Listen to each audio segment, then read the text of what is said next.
ప్రభునందు ప్రియమైన సహోదరులారా, సహోదరులారా, మీ అందరికీ నా ప్రేమ ఉందండి. సంతోషం.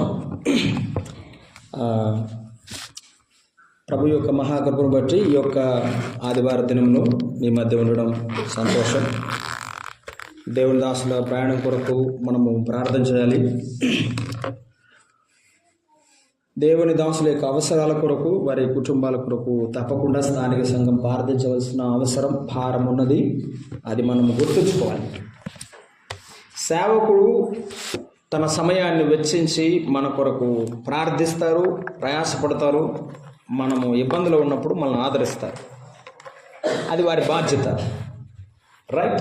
అట్ ద సేమ్ టైం, అదే సందర్భంలో సేవకులు కూడా మానవులే కనుక వారిని ఆదరించడం, వారిని బలపరచడం, వారి కొరకు ప్రార్థన చేయడం సంఘ బిడ్డల యొక్క బాధ్యత.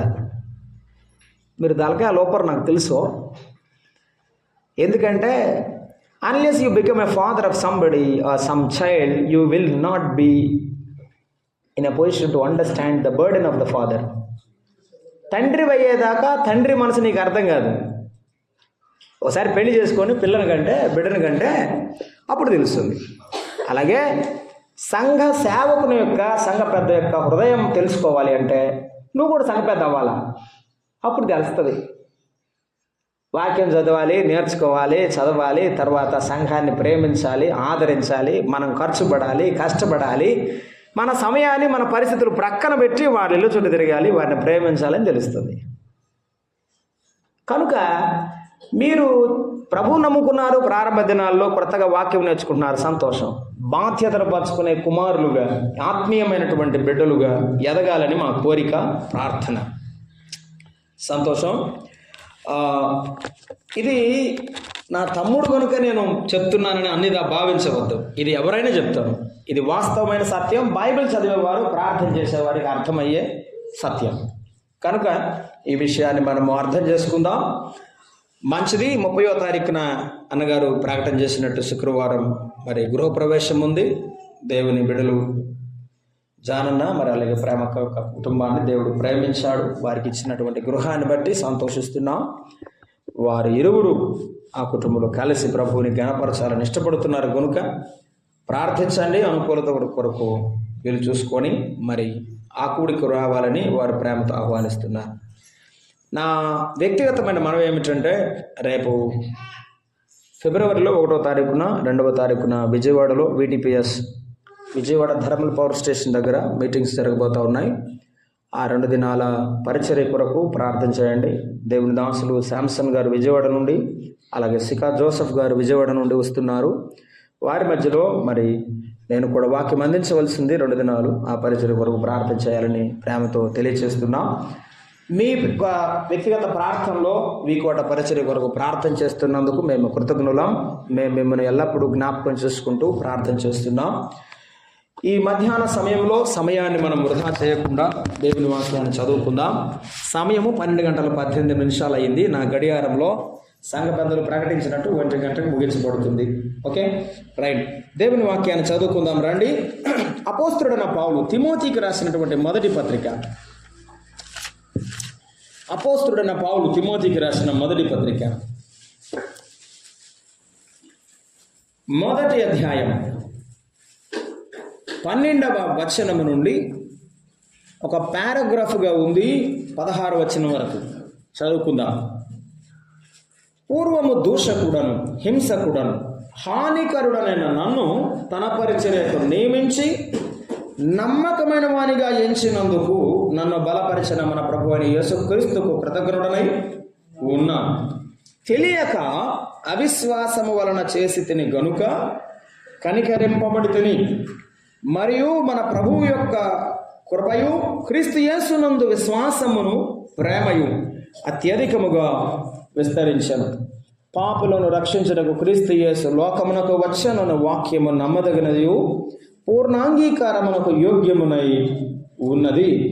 అటు వారిలో నేను ప్రధానుడను అయినను నిత్యజీవము నిమిత్తము తన విశ్వసింపబో వారికి నేను మాదిరిగా ఉండులాగున యేసుక్రీస్తు తన పూర్ణమైన దీర్ఘశాంతమును ఆ ప్రధాన పాపినైన నాయందు కనపరుచున్నట్లు నేను కనికరింప పడి తిని ప్రార్థించాలి. ప్రేమగల తండ్రి, స్తోత్రార్హుడు అని దేవా, పూజనీయుడా, మీ వందనములు. ఇంతదనక మీ సన్నిధిలో శిరస్సు మంచి ఆరాధించిన ప్రతి బిడ్డను బట్టి మనసారా స్తుతించి, మా రక్షకుడు బనియు మా ప్రాణదాత బనియు కొనియాడిన ప్రతి బిడ్డను బట్టి మీకు స్తోత్రములు. ఇంకను బలపరచండి. మిమ్మను ఆధ్యాత్మికమైన బలముతో, శక్తితో, మీ ఆత్మతో మిమ్మను ఆరాధించే కృపను అనుగ్రహించి నడిపించాలి. ఒకడు మీ పక్షం నిలబడి ఉన్నాడు, నాయన మనుషుడు ఎన్నిక లేని వాడు. మనుషుని మరుగుపరచండి. మీ వర్తమానాన్ని నేరుగా మాకు అందిస్తుండగా వినగల చెవిని, గ్రహించగల మనస్సును మాకు ప్రసాదించుమని, మీ నామమునకు మహిమ మా ఆధ్యాత్మిక జీవితాలకు, మా కుటుంబాలకు, సంఘానికి ఆశీర్వాదం కలిగించుమని క్రీస్తు యేసు నామమున ప్రార్థన చేయుచున్నాము తండ్రి. ఆమేన్.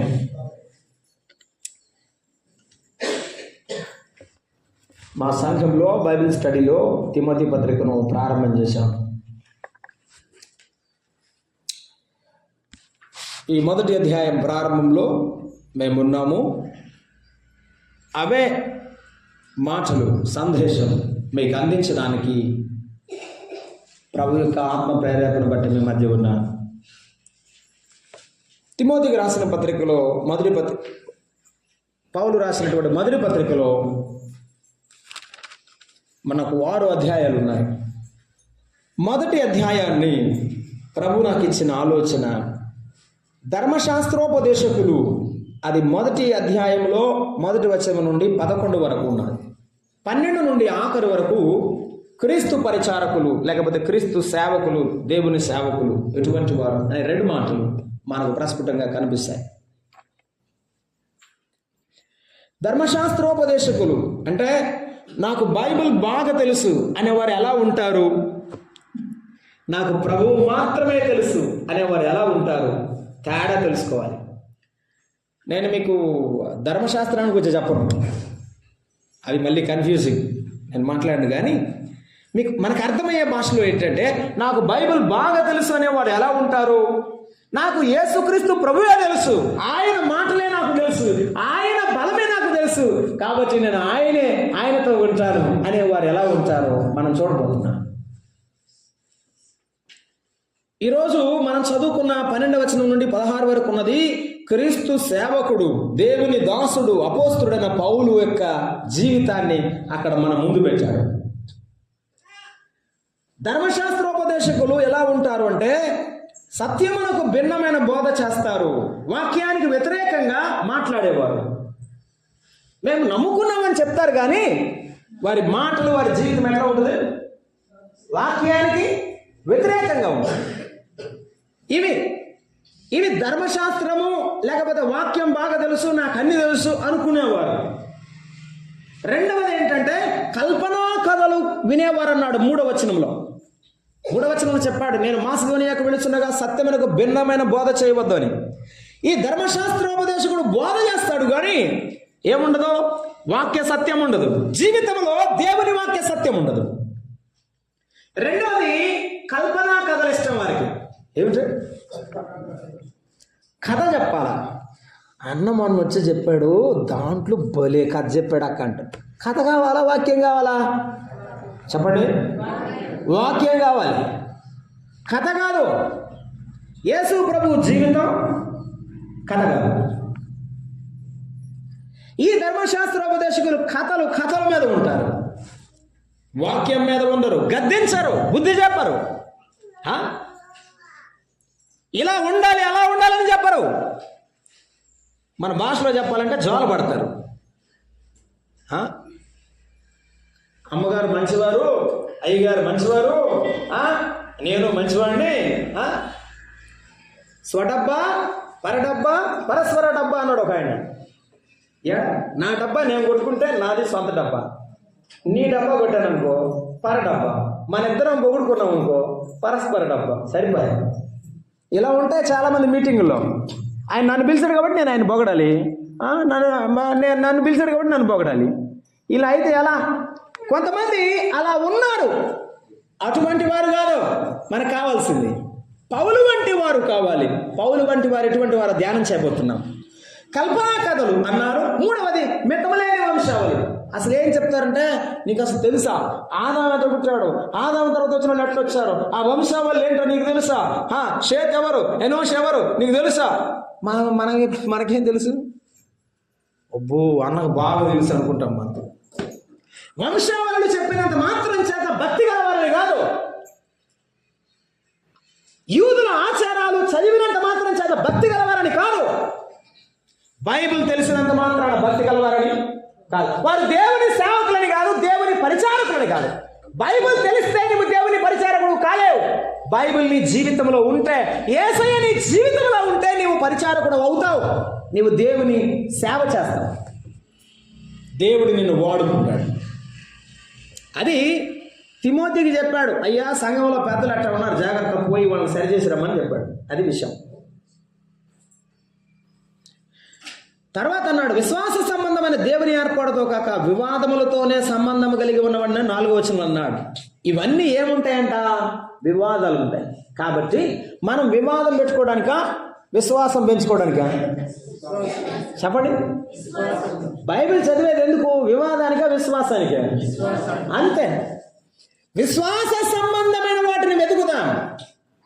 బైబిల్ వాక్యం నేర్చుకోవడం విశ్వాస సంబంధమైనది, ప్రార్థన చేయడం విశ్వాస సంబంధమైనది, సంఘములో సహవాసానికి రావడం. కొంతమంది మందిరానికే రారు. దేవుని సంబంధం, విశ్వాస సంబంధమైన వాటితో సంబంధం కలిగి ఉండాలి. ఈ ధర్మశాస్త్రోపదేశకులు ఇవి లేకుండా ఇక చాలా చెప్పాడు. 11 మంది ధర్మ విరోధంగా ఉన్నారు, అవిధేయులుగా ఉన్నారు, భక్తిహీనులుగా ఉన్నారు, పాపిష్టులుగా ఉన్నారు, అపవిత్రులుగా ఉన్నారు, మతదోషకులు ఉన్నారు. ఇవన్నీ చేస్తూనే ఉన్నారు. ఇవన్నీ చేస్తూ ఏమంటారు? నాకు బైబిల్ బాగా వచ్చు, ఆది కాండం ప్రకటన గ్రంథంలోకి వచ్చారా, నాకు అంతా వచ్చని చెప్తారు. ఏమొచ్చి ఉపయోగం ఏమి? కాబట్టి ఈ ధర్మశాస్త్రోపద ఇటువంటి వారిని మీరు లక్ష్య పెట్టవద్దు. సంఘం నేర్చుకోవాల్సింది ఏమిటి? ఎవరు పవిత్రులో, ఎవరు పరిశుద్ధులో, ఎవరు ప్రభువు కొరకు జీవించేవారో, ఎవరు భక్తిహీనులు, భక్తులు మనం ఆలోచన చేయాలి. ఎవరు పాపిష్టులో, భక్తిహీనులు, భ్రష్టులుగా ఉన్నారు. ఇంకొకటి పితృహంతకులు, మాతృహంతకులు అన్నాడు. ఇంతమంది దారుణమా చెప్పడా? తల్లిని చంపేవాడు, తండ్రిని చంపేవాడు. కానీ నేను దేవుడిని నమ్ముకున్నాను, దేవుడు నాతో మాట్లాడుతానని చెప్తాడు. చేసే పనికి, చెప్పే మాటకు ఏ పొంతన లేవాళ్ళు. ఇటువంటి వారు కాదట. ఎటువంటి వారు? ఇప్పుడు రండి చూద్దాం. ఎటువంటి వారుగా మనము తయారవ్వాలని దేవుడు కోరుకుంటున్నాడు. పరిచారకులు ఎలా ఉండాలి? సంఘంలో పరిచయం చేయడానికి నీవు ఉన్నప్పుడు పౌలు దేవుని సేవకుడు. ఒకవేళ దేవుని సేవ చేయాలనుకుంటే ఎలా ఉండాలి? దేవుని పిల్లలు ఎలా రూపాంతరం చెందాలి మనం నేర్చుకోబోతున్నాం. పౌలు ఏం చెప్తున్నాడు? ఇప్పుడు రండి దేవుని పరిచారకుల లక్షణాలు చూద్దాం. 12వ వచనం ఏమంటాడు? పూర్వము, చెప్పండి, దూషకుడను, హింసకుడను, హానికరుడను. అయ్యా తిమోతి, నేను మంచివాడు అనుకున్నావా? నేను ఒకప్పుడు మంచివాడు. దిస్ ఇస్ అ హంబుల్నెస్, వినయమైన తగ్గింపు మనస్సు అంటారు దీన్ని. నేను అపోస్తలుడను, నేను గొప్పవాడను, గొప్ప గొప్ప అద్భుతాలు చేశాను అని చెప్పడం లేదు. ఏమంటాడు? నేను ఒకప్పుడు అట్లాంటి వాడినే. నేను పూర్వము దూషకుడను, హింసకుడను, హానికరుడను. నీకు తెలియదేమో, నేను ప్రభువుని గాయపరిచాను ఒకప్పుడు. రండి అపోస్తుల కార్యముల గ్రంథం. అపోస్తుల కార్యముల గ్రంథం ఎటువంటి వాడో 2 మాటలు మనం చూద్దాం. పౌలు చెప్తున్నాడు, నేను పూర్వము దూషకుడను, హింసకుడను, హానికరుడను అని చెప్పాడు. 7వ అధ్యాయం 60వ వచనం. అక్కడ పరిశుద్ధాత్మతో నిండుకొనినటువంటి స్తెఫను భక్తుని అందరూ కూడా రాళ్లతో కొట్టుచున్నప్పుడు అక్కడ నిలబడ్డాడంట. అతడు మోకాళ్ళుని, అంటే ఎవరు? స్తెఫను మోకాళ్ళుని, ప్రభువా వారి మీద ఈ పాపం మోపకమని గొప్ప శబ్దముతో పలికి, ఆ మాట పలికి నిద్రించను. అక్కడ మరణించినప్పుడు ఉన్నాడు ఒకడు. ఎవరు? సౌలు. ఆ చావుకు మీకు అర్థం అవడానికి చెప్తున్నాను, చావాల్సిందే, చంపండి అని ఏం చేశాడు? సపోర్ట్ ఇచ్చాడు. అక్కడే నిలబడి ఉన్నాడు. అటువంటి వాడు ఆగాడా? ఆగలేదు. ఏం చేశాడు తెలుసా? దేవుని వాక్యము ప్రబలమవుతున్న సందర్భంలో 8వ అధ్యాయంలో చాలా మంది యెరూషలేములో పారిపోయారు. 9వ అధ్యాయం మొదటి వచనం.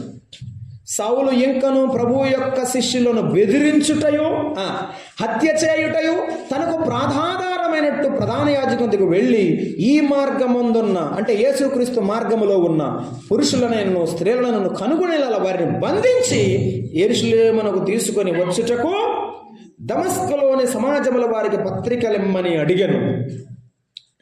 అనేకులను బెదిరించాడు. ఇప్పుడు దైవ సేవకుడుగా మారిపోయి దేవుని సేవ చేస్తూ తిమోతితో అంటాడు, అయ్యా ఒకప్పుడు నేను చాలా కఠినమైన, చెప్పండి, కఠినమైన మనసు గలవాడను, ఒక దుర్మార్గుడు, అనేకులను హింసించిన వాడను, స్త్రీలను పురుషులను పిల్లలను ఈడ్చుకొని వెళ్ళిన వాడను, నేను ఒకప్పుడు అయోగ్యుడను. అందుకే అన్నాడు తిమోతి పత్రిక 1వ అధ్యాయంలో, నేను అపాత్రుడను. ఏమన్నాడు? అపాత్రుడను. ఒకవేళ ఈ మందిరంలో చాపలేస్తుంటే నీవు యేసయ్యకు చెప్పాలి, ప్రభువా దీన్ని వేయడానికి కూడా నేను అపాత్రుడను, కానీ నాకు ఇచ్చావి భాగ్యం, ఇదే నాకు ఆశీర్వాదం. నేను అపాత్రుడను. నీవు దేవుని పరిచారకుడు అయితే, పరిచర్య చేయవాడవైతే, దేవుని సేవకుడు అయితే, ఒకవేళ పెద్దవైతే, సహోదరుడు అయితే, దేవుని బిడ్డవైతే నువ్వు చెప్పాల్సింది ఏమిటి? నేను పూర్వము మంచివాడును. Remember the past days. పాతకాలం గుర్తుపెట్టుకో. నువ్వు ఎటువంటి వాడవో, ఎలా దేవుడు నిన్ను మార్చాడో.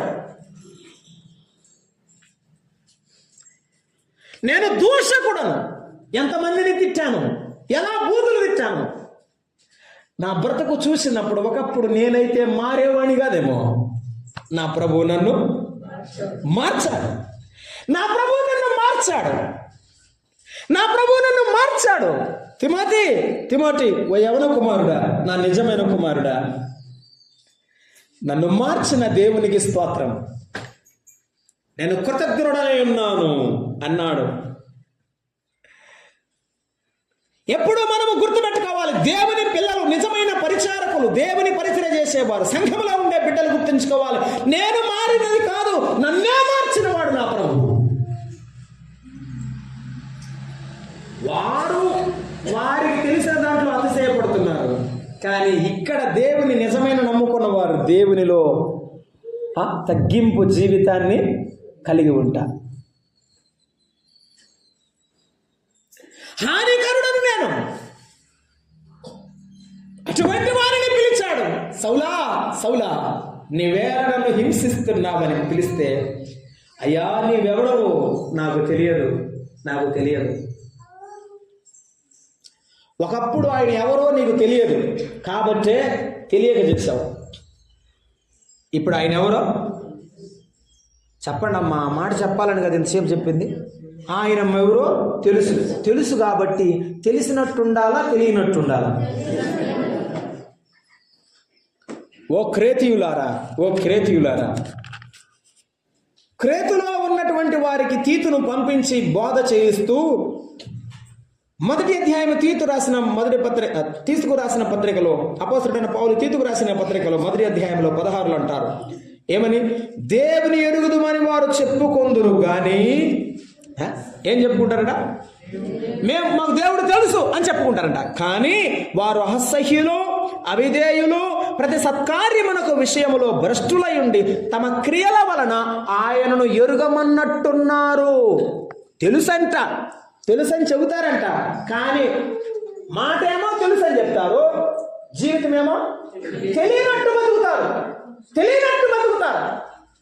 ఆదివారం ఏమో భక్తిగా బతుకుతాడు. సోమవారం నుంచి ఎలా ఉంటారు? సోమవారం నుంచి కనపడదు. యేసయ్య తెలియడో యేసయ్య చూడ్డా అనుకుంటూ ఉంటారు.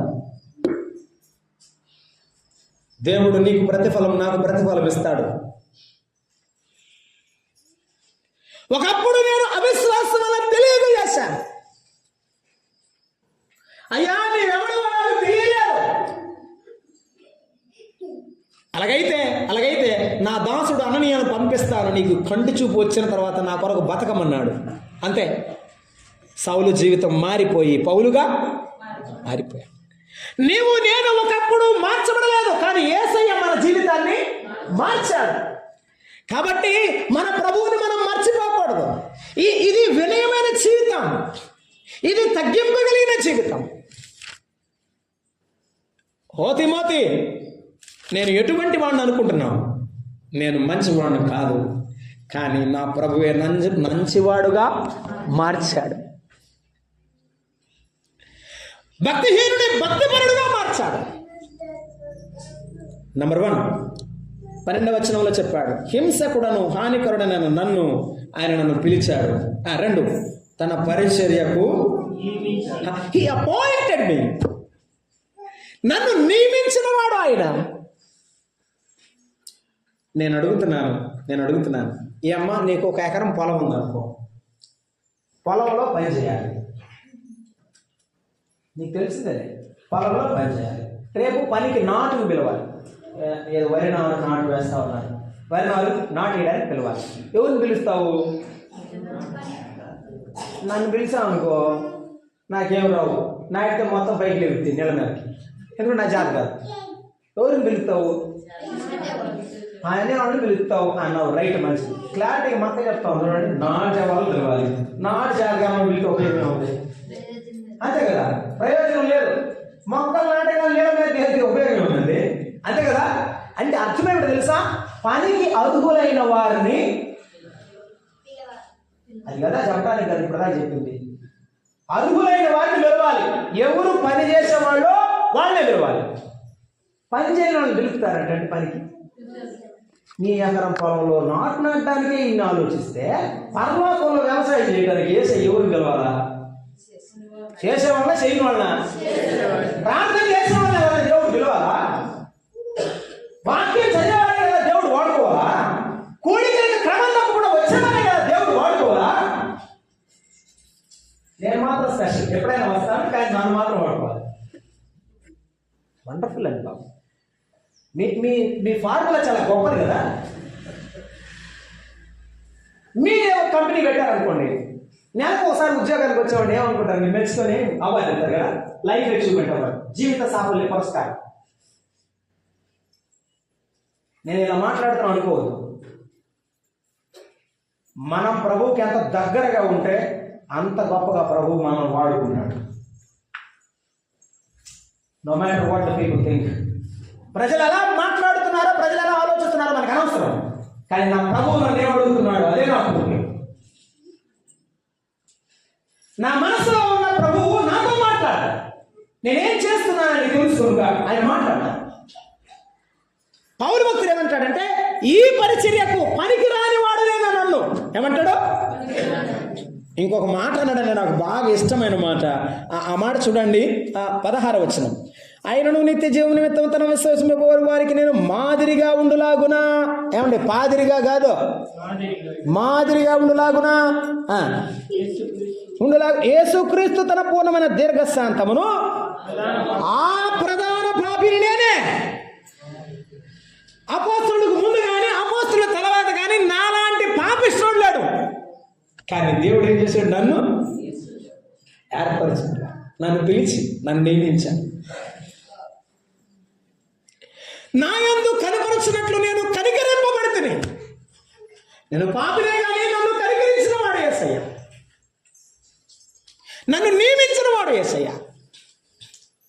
గుర్తుంచుకోమా, ఒకప్పుడు నీకు ఏమి లేకపోతే నేను చేరదీసి ప్రేమించి నీకు మంచి ఉన్నతమైన స్థితినిచ్చి చేస్తే అట్లాంటి ఆయన నువ్వు మర్చిపోతావా? మర్చిపోం. అమ్మో అలా మర్చిపోతే ఎట్రా? పిల్లలు కూడా చెప్తారు, రే అలా నా అంకుల్ మనకి చాలా సాయం చేశాడయ్యా, డబ్బులు ఇచ్చినాడు, చాలా మన ఇల్లు కూడా కట్టించినాడు, చాలా బాగా చేసినాడా, మర్చిపోబాకండి, ఎప్పుడప్పుడు వెళ్ళి పలకరించి వస్తూ ఉంటారా, నేను పోయిన తర్వాత ఆయన గుర్తుపెట్టుకోండి ఆయన్ని అని చెప్తాం పిల్లలకి. చెప్పలేదమ్మా, చెప్తాం కదా. అట్లాగే ఇంటి దగ్గర ఉన్నప్పుడు పిల్లల్ని కూర్చోబెట్టిన ఆయన, నేను ఒకప్పుడు తాగకూడదు, నేను ఏసయ్య నమ్ముకున్నాను, నా బ్రతుకు మార్చాడు ఏసయ్య, ఏసయ్యను మర్చిపోబాకంటారా, నేను చచ్చిపోయినా అని పిల్లలు చెప్తావా? చెప్పాలి. నా బ్రతుకు ఒకప్పుడు ఒక రకంగా ఉండేది, దేవుడు మరి మార్చాడు, అయ్యా మీరు మర్చిపోకుండా ఉండాలి. నీ పిల్లలకు నీవు చెప్పాల్సిందే. నిజమైన ఆత్మీయమైన కుమారుడు తిమోతికి చెప్తున్నాడు, ఏమని? నేను మంచోడు కాదు, నేను ప్రధాన పాపిని, కానీ యేసయ్య నన్ను కనికరించాడు. నిజమైన మనసు ఇది. తప్పుంటే ఒప్పుకునే మనసు. ఒప్పుకోవడానికి కూడా గుండె కావాలా? అవును కదా. చాలా మంది గుండె లేకే ఒప్పుకోరు. నిజమైన ధైర్యం గల గుండె ఎప్పుడైనా యథార్థంగానే ఓపెన్గా ఉంటుంది, అంతే. నేను ఇలాంటి వాడిని కాబట్టి నన్ను కనికరించాడు. ఏమంటే చిన్నపిల్లడికి ఈ విషయాలను చెబితే లేనిపోయింది, రేపు పొద్దున నన్ను సేవకులు తప్పుగా అర్థం చేసుకొని నన్ను తప్పుగా చదువుతాడేమో, గౌరవించడేమో, ఏమని అనుకుంటాడేమో అనుకున్నాడా? చెప్పడని. మన మనసు ఎప్పుడు తెలిసిన పుస్తకంలా ఉండాలి, సీక్రెట్ బుక్ కాదు. గుర్తుంచుకోవాలా, లేక ప్రమాదం. ఎవరేమనుకుంటే ఏంటంటే నా జీవితం నాది, నా ప్రభువుకి ఇష్టంగా ఉండాలి, అది గుర్తుపెట్టుకోవాలి.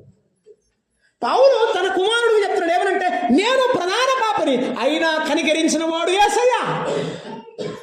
ఇది క్రీస్తు యేసు మనసు, ఇది దేవుని పిల్లల మనసు. ఇలా ఉండాలి. తగ్గించుకోవడం దేవుని పిల్లల మనసు, ఉన్నది ఉన్నట్టుగా ఇతరులతో మాట్లాడడం దేవుని పిల్లల మనసు.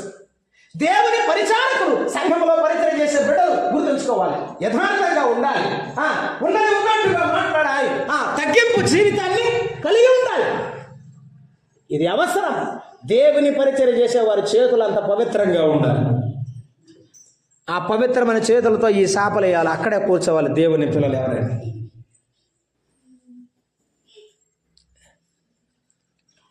నన్ను నియమించాడు అని చెప్పాడు. ఏమన్నాడు? ఎలా నియమించాడు? ఒక మాట చదువుకుందాం. చూడండి, చదువుతా. ఎప్పుడు నియమించాడు అది కూడా గుర్తుపెట్టుకో. అపోస్తల కార్యముల గ్రంథం రండి, 9వ అధ్యాయం ఉన్నాయి. 9వ అధ్యాయం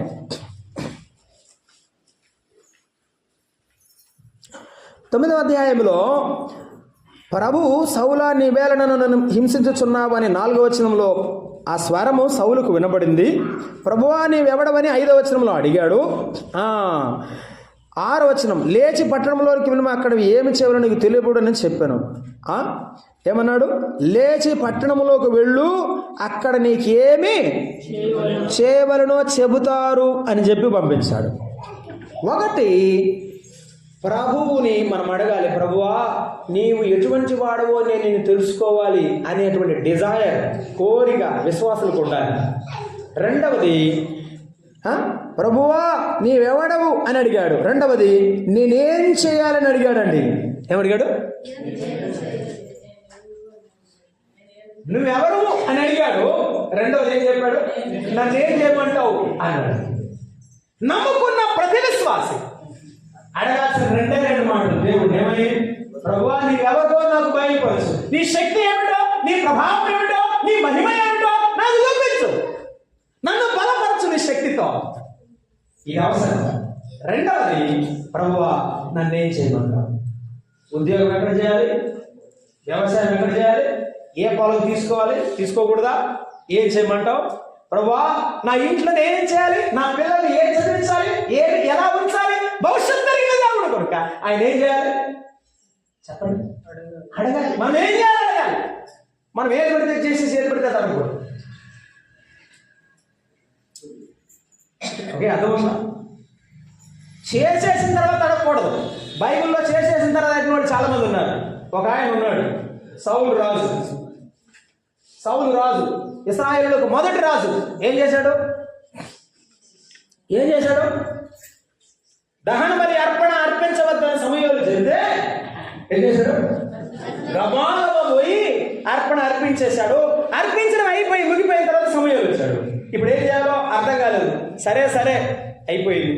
దేవుడు వదిలిపెట్టేశాడు సౌలుని. ఏం చేయాలో తెలియక అరణ్యపిశాచం దగ్గరికి వెళ్ళాడు. అమ్మా, ఒకసారి సౌలు సమూయేలు అనే దైవజనుడు ఉన్నాడు, ఆయన చనిపోయాడు, ఆయన బయటికి తెప్పించమ్మా, ఆయనతో మాట్లాడాలా అని అడుగుతున్నాడు. ఎవరితో మాట్లాడాలా? నమ్ముకున్నాడు. దెయ్యంతోనా దేవునితోనా? ఇప్పుడు ఎక్కడికి పోయినాడు? దెయ్యం దగ్గరికి పోయినాడా? దేవుడితో మాట్లాడతానికి దెయ్యం దగ్గరికి పోతాడన్నా? ఇవి విచిత్రంగా లేదా బైబిల్లో? చాలా మంది విశ్వాసులు చేసేది దెయ్యపు సహవాసం, తీసుకునేది దేవుడు రొట్టె.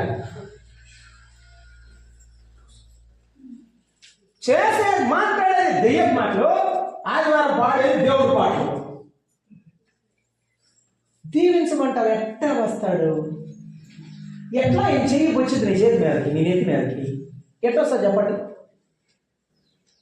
నిజంగా అమ్మా, అటు ఉండకూడదు. ఉండకూడదా? మీరు ఎంత తెలుగు వాళ్ళు ఎస్ఆర్ కూడా చెప్పట్లేదే. ఏమో ఉండాలో ఉండకూడదు చెప్పండి అమ్మా. ఉండకూడదమ్మా. మనమందరం మన తమ్ముళ్ళు అసలు చేయలేదు, ఎవ్వరు మనం అంటారు. ఒకవేళ పొరపాటున మనం అట్లా ఉన్నప్పుడు, ప్రభు నేను అట్లా ఉండలేక నాయన, నేను మానేస్తాను, కానీ నీ కొరకు సాక్షి బ్రతుకుతాను ప్రభు అని చెప్తాను. ఎంత స్వచ్ఛమైన మనసు ఉంటే అంత ప్రభువుకు దగ్గరగా ఉంటాం. యేసయ్యతో ఒక చంటి బిడ్డ తన తండ్రితో మాట్లాడిన అనుభవంతో మనం ఉండాలి. అది చాలా అవసరం. పౌలు భక్తుడు గొప్ప దైవజనుడు. ఆయన చెప్పే మాటలు వింటున్నప్పుడు ఏమంటాడు తెలుసా? ప్రభువా నేనున్నాను, నేనేం చేయమంటావు అని అడుగుతున్నాను. ఎవరి బిడ్డలు? ప్రభువా నన్నేం చేయమంటావు? ఈ మాట మీరు ప్రార్థన చేయాలి. అది నీ వ్యక్తిగత జీవితంలో శరీర సంబంధమైన, ఉద్యోగమైన, వ్యాపారమైన ఏం చేయమంటావు? ప్రభుని అడగండి, ప్రభువు మీకు మార్గం చూపిస్తా. ఆయన సేవ విషయంలోనైనా ప్రభుని అడగండి, ప్రభు మార్గం చూపిస్తాడు. మనము చాలాసార్లు ఈ రెండు విషయాలు చేయకుండానే ఆధ్యాత్మికంగా విశ్వాసులందరూ బలపడకపోవడానికి కారణం, ఎదగడానికి కారణం రెండు విషయాలే. ఒకటి, యేసు ప్రభు ఎవరో వారికి తెలియకపోవడం.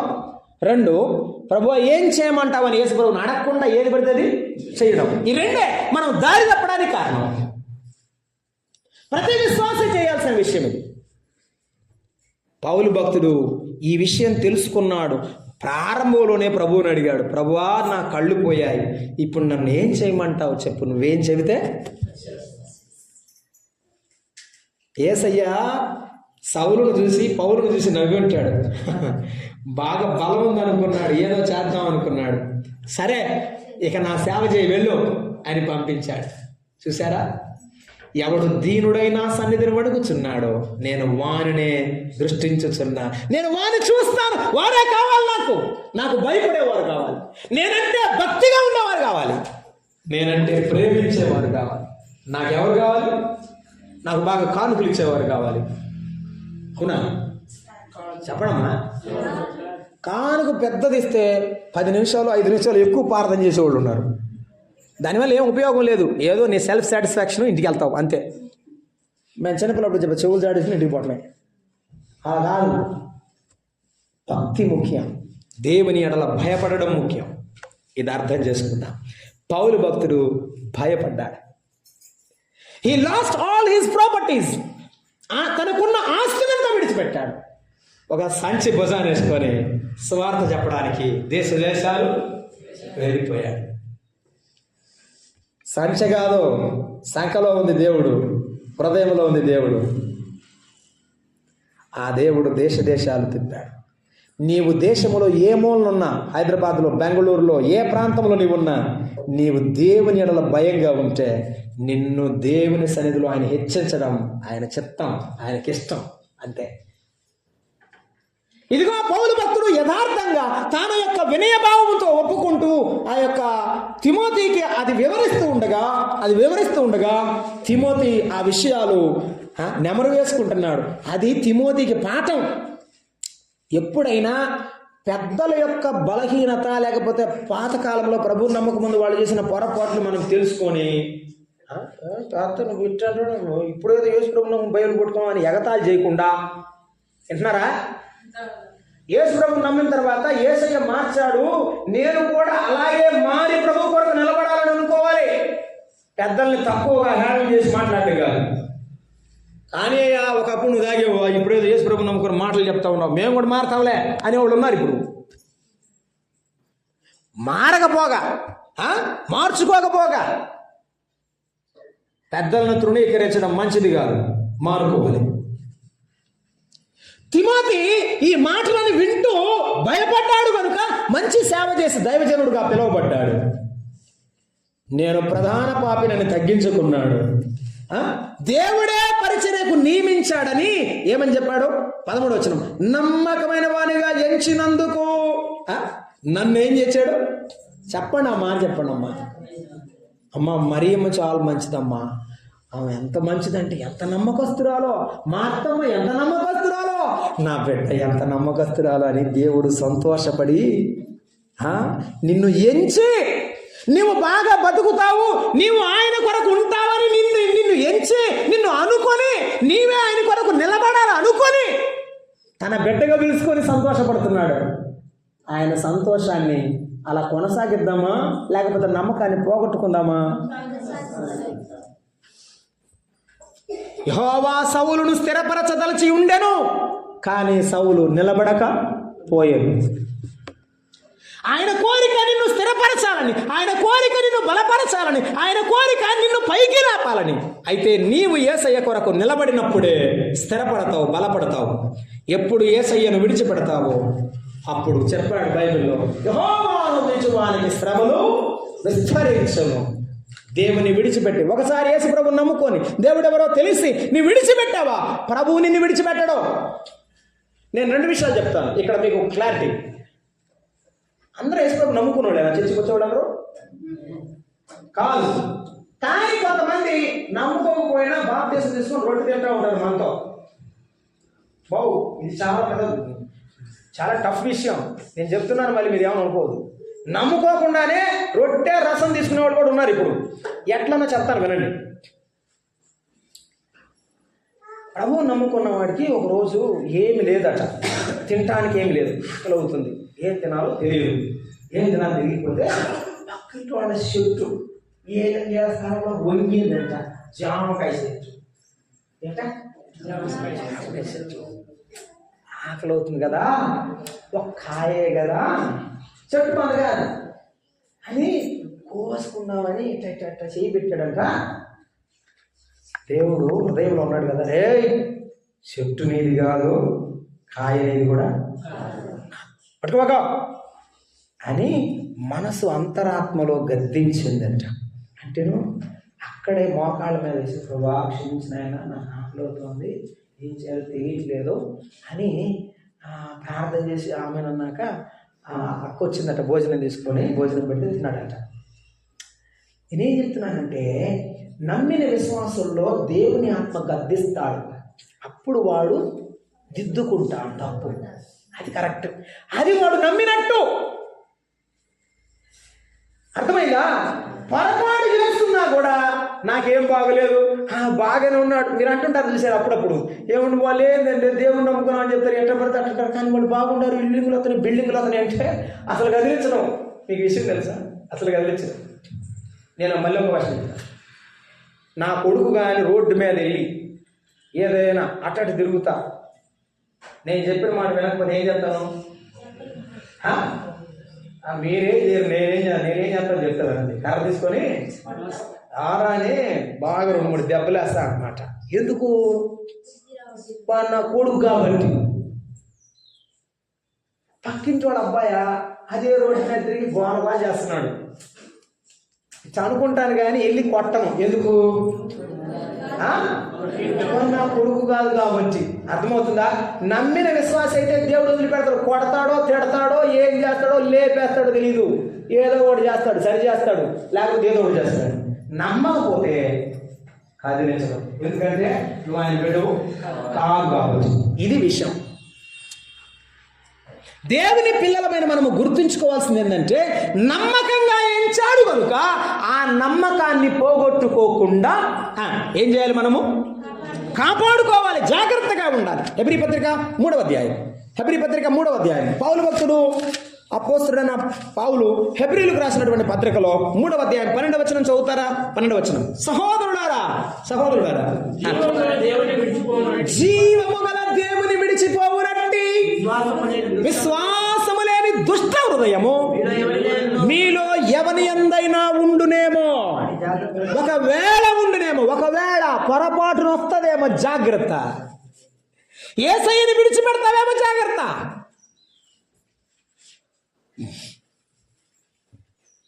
దేవుని విడిచిపెట్టే మనసు రాకూడదు అమ్మా. దేవుని విడిచిపెట్టే మనసు రాకూడదు. ప్రార్థన విడిచిపెట్టే మనసు రాకూడదు. వాక్యమును విడిచిపెట్టే మనసు రాకూడదు. విశ్వాసమును విడిచిపెట్టే మనసు రాకూడదు. పౌలు భక్తుడు అంటాడు, నేను ఇతరులకు బోధించిన తర్వాత నేనే భ్రష్టుడనైపోతున్నామో. నా శరీరాన్ని నేను నలగొట్టుకుంటున్నాను. మోకాళ్ళ మీద ప్రార్థనలో నలగొట్టుకుంటున్నాను. నేను ప్రభువు సన్నిధిలో నలగొట్టుకుంటున్నాను. నీవు కూడా అంతే. నీ శరీరం నీ మాట వినకపోతే మోకాళ్ళ మీద దాన్ని నలగొట్టాలి ప్రార్థన ద్వారా. మోకాళ్ళ మీద ప్రార్థన చేసి, ప్రభువా నేను నిలబడడానికి శక్తి దయచేయి, నేను పాపాన్ని ఎదుర్కోవడానికి నాకు శక్తి దయచేయి, అపవాది అగ్నిబాణాలు ఆర్పడానికి శక్తిని దయచేయమని నీవు ప్రార్థన చేయాలి. అప్పుడు ప్రభువు నీకు శక్తిని ఇస్తాడు. పౌలు భక్తుడు తిమోతికి చెప్తున్నాడు, యవన బిడ్డకు చెప్తున్నాడు, నమ్మకమైన వాడుగా నన్ను ఎంచాడు కాబట్టి నేను ఇలా నమ్మకంగా సేవ చేస్తున్నాను. దేవుని పరిచారకులు ఎలా ఉంటారు గుర్తుంచుకోండి. దేవుని పరిచారక లక్షణాలు: దేవుడు పెట్టుకున్న నమ్మకాన్ని పోగొట్టుకోకుండా కాపాడుకుంటారు దేవుని సేవకులు. ఏమన్నాడు ఆ మాట చదువుతారా? నాకు చాలా ఇష్టమైన మాట. 2వ తిమోతి పత్రిక 6వ అధ్యాయం. 2వ తిమోతి పత్రిక 6వ అధ్యాయం ఏమంటాడు? 6వ వచనం, నేను ఇప్పుడే పానార్పణముగా పోయబడుచున్నాను. నేను వెడలిపోవు కాలం, నేను చనిపోయే సమయం దగ్గర పడింది, సమీపమై ఉన్నది. మంచి పోరాటము నా కుమారుడా, నేను చనిపోయినా పర్వాలేదు, నా యేసయ్య కొరకు నేను చక్కగా బ్రతికాను. నువ్వు కూడా అలాగే చెప్పండి, అలాగే బ్రతకాలి. నీ పిల్లలు కూడా అలాగే ఉండాలి. అక్క, అమ్మ, నీ పిల్లలు అలా ఉండాలి. నీ కుటుంబం అలా ఉండాలి. యేసయ్య కొరకు బతికిన కుటుంబం ఎప్పుడైనా అది నిలిచి ఉండే దేవుని సత్యపు స్తంభము వంటిది. మన పిల్లలు అలా ఉండాలి. నేను కాపాడుకుంటుంది, నా విశ్వాసమును కాపాడుకుంటుంది. కాపాడుకో నీ విశ్వాసాన్ని. నీ ఉద్యోగంలో కాపాడుకో, నీ వ్యక్తిగత జీవితంలో కాపాడుకో. పౌలు భక్తుడు చెప్తున్నాడు, నన్ను నమ్మకమైన వారిగా ఎంచిన ప్రభువు దగ్గర నేను నిలబడ్డాను. ప్రభువే నమ్మకంగా ఎంచాడు. ఆ నమ్మకాన్ని పోగొట్టుకోవద్దు. నన్ను బలపరిచిన ప్రభువు అని యేసుక్రీస్తు అన్నాడు. ఇంకొక మాట ఏం చేశాడంట ఆయన? నన్ను నమ్మకంగా ఎంచి ఎట్టగొట్టి నీ తిప్పలు నువ్వు బడురా అనలేదంట. అదే నా అర్థం. ఏటా అపాయింట్ చేశాడు, నా పని వేయమన్నాడు, చెయ్యి, పర్వాలేదు, మంచోడు నువ్వు, పర్వాలేదని వదిలిపెట్టలేదట. బలహీన పడిపోతాడేమోనని ఏం చేశాడు? బలపరిచాడట. మన ప్రభువు మనలను బలపరిచేవాడు. ఒకవేళ కష్టాలు వచ్చినప్పుడు, కన్నీళ్ళు ఉన్నప్పుడు, ఎవరు నీ ప్రక్కన నిలబడినప్పుడు నువ్వేం చేయాలి తెలుసా? ప్రభువా, నా బలం నీవే, నా బలము నీవే. నేను ఒంటరిగా నిలబడి ఉన్నాను, నేను ఒంటరిగాను కాను. గుర్తుంచుకో, నీ ఒంటరిదానము కాదమ్మా, నీ ఒంటరిదానము కాదు. నీ ప్రక్కన ఉన్నవాడు 1000 కొండల మీద పశువులన్నీ కలుగజేసిన వాడు, సర్వ జగత్తును సృష్టించిన దేవాది దేవుడు నీ ప్రక్క నిలబడి ఉందా? ఎక్కి ఏడ్చినా వెక్కిరింతల పాలైనా, వెక్కి ఏడ్చినా వెక్కిరింతల పాలైనా, నేనున్నాను భయపడకంటివే, నేనున్నాను భయపడకంటివే,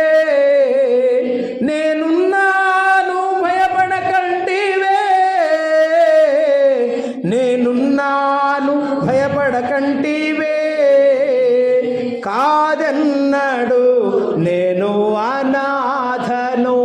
యేసు కాదన్నాడు, నేను అనాథను. కన్నీరు తుడుచువాడా, నా కన్నీరు తుడుచువాడా. ఆసియాలో ఉన్న వారందరూ నన్ను విడిచి వెళ్ళిపోయారు. నా ప్రభువు నా ప్రక్కన నిలిచి నన్ను బలపరిచాడు. సింహము నోట నుండి నన్ను తప్పించాడు. ఒకవేళ నిన్ను విడిచిపెట్టిన వారు ఉన్నా, నీవు ఒంటరిగా నిలబడి ఉన్నా, నీవు దావీదు వలె నేను ఇంటి మీద ఒంటిగా ఉన్న పిచ్చుక వంటి దానని అనుకున్నా, నీతో ఉన్నవాడు శాశ్వతముగా నిన్ను ప్రేమించే దేవుడు. నా కుమారుడా, నన్ను బలపరిచిన దేవునికి స్తోత్రం. నేను కృతజ్ఞుడనై ఉన్నా. నన్ను పిలిచిన దేవునికి నేను కృతజ్ఞుడను. నన్ను నియమించిన దేవునికి నేను కృతజ్ఞుడను. నన్ను బలపరిచిన దేవునికి నేను కృతజ్ఞుడను. ఇది సేవకుని మనసు, ఇది పరిచారకుని మనసు, ఇది నిజమైన దేవుని బిడ్డ యొక్క మనసు. I'm your child. తండ్రి, నేను నీ బిడ్డను. ఒకవేళ నా తప్పు ఉంటే నన్నే శిక్షించు, కానీ నీ నుండి నేను దూరం అయిపోలేను, నేను దూరం అవ్వలేను. ఇలా ఎప్పుడు చేస్తావో అప్పుడు నీవు దేవుని దగ్గర తృప్తిని పొందుతావు, నెమ్మది పొందుతావు. దేవుని దీవెనకు నీకు దూరంగా లేదని దేవుని వాక్యమును బట్టి నేను చెప్తున్నాను. పౌలు భక్తుడు ఎంత మంచి గొప్ప మనసు చూడండి. నేను తెలియక చేశాను కాబట్టి కనికరింపబడ్డాను అని చెప్పాడు. ఈవేళ తలలు వంచండి, ప్రార్థన చేద్దాం. తలలు వంచండి, ప్రార్థన చేద్దాం. అమ్మా, అయ్యా, అక్క, ఈ ఉదయకాలం నాయన నేను తెలియక చేశాను, నేను తెలియక నేను మాట్లాడాను, నా బ్రతుకులో నేను గణపరచలేకపోయాను.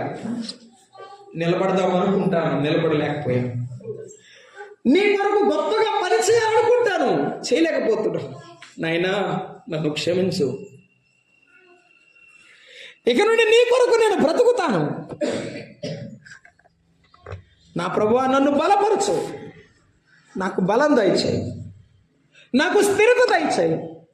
నా ప్రభువా, నీ కొరకు బతికే బతుకులో నీ ఆశీర్వాదము నాకు అనుగ్రహించమని ఈ ఉదయకాలం నీ ప్రతి బలహీనత ప్రభువుకు సమర్పించు. ఒప్పుకో, విడిచిపెట్టు. ప్రభు నిన్ను కనికరిస్తాడు. ప్రేమగల తండ్రి, స్తోత్రారుడా, మీకు వందనాలు. అపోస్తలుడైన పౌలు జీవితంలో నుండి నిజమైన పరిచారకులు, సేవకులు, మీ బిడ్డలు ఎటువంటి వారో మాతో మాట్లాడుతూ వస్తున్నందుకు స్తోత్రములు. ధర్మశాస్త్రోపదేశం చేసే వారి వలె కాకుండా నిజమైన మీ మనసును కలిగిన వారముగా మేము బ్రతకడానికి మాకు నేర్పించమని, అలాగూ మమ్మల్ని నడిపించమని మీ దయగల హస్తాలకు మా కుటుంబాలను, స్థానిక సంఘాలను, ఇక్కడికి చేరివచ్చి మీ వాక్యం ఆలకించిన ప్రతి బిడ్డను మీ చేతులకు అప్పగించుకుంటూ మీ దయాహస్తము ద్వారా ఆశీర్వదించమని మీ సన్నిధిలో ప్రార్థిస్తూ క్రీస్తు యేసు నామమున వేడుకుంటున్నాము తండ్రి, ఆమేన్. అందరికీ కరెక్ట్ 1 గంట అయింది.